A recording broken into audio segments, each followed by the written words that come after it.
Maraba zuwa tashar taskar gida.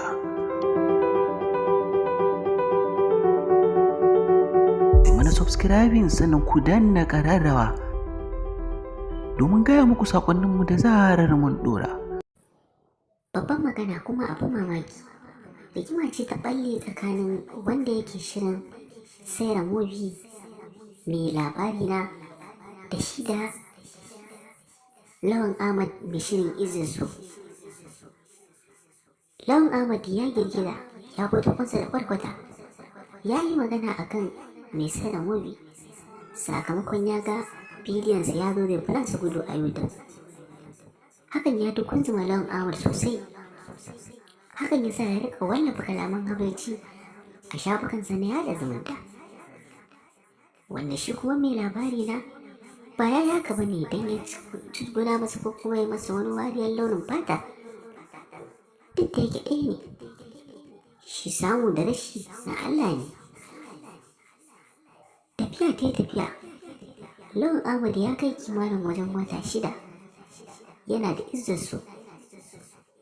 Har yanzu a shi kaɗai ya fi kowa maki, shi kaɗai ya fito zaman gwarzo, shi kaɗai na iya cewa shi ne.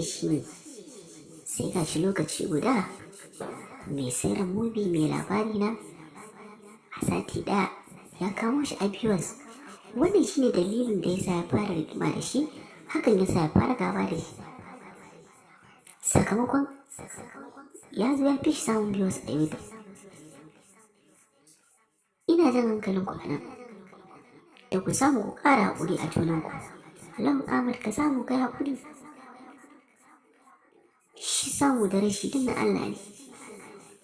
Anan ne masu sauraro muke kawo muku wannan ƙarshen labari. Kun ji yadda ya kasance. Ku mana subscribing sannan ku danna ƙararrawa. Idan kai mana subscribing, ku mana like sannan ku mana comment domin jin ra'ayoyinku akan wannan labari.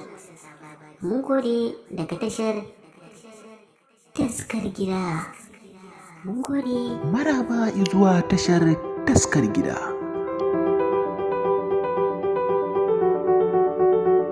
Mana subscribing sannan ku danna ƙararrawa domin gaya muku saƙonninmu da zarar mun ɗora.